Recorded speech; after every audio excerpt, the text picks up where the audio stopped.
we have Marty again, and I say again because Marty, unfortunately, has been returned twice now due to being too overly active.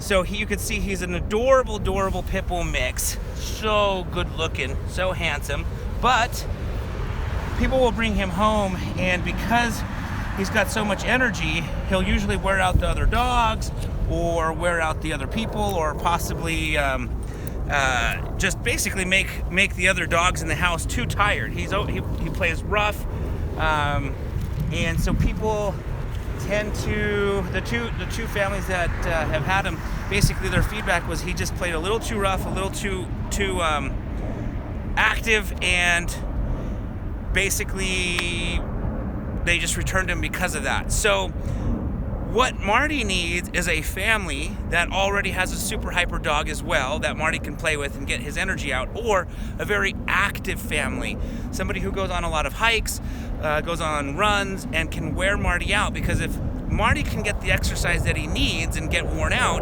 then when he comes home, he's not going to be overly active and overly hyper like he has been when he's been adopted the past couple times.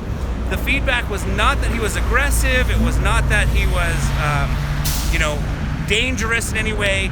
It was just that he was too overly active, and as you can see, he's just a sweet boy, just a lot of energy, and very active. So if you are an active individual or have active dogs, or if you know somebody who hikes a lot, runs a lot, and is looking for a dog and a companion who can keep up with them with a lot of energy, definitely let them know to consider coming down to the Utah Humane Society, checking out Marty. He's such a sweet boy, and it breaks my heart that he's been returned twice now. So hopefully we can find him a home where he can live happily ever after.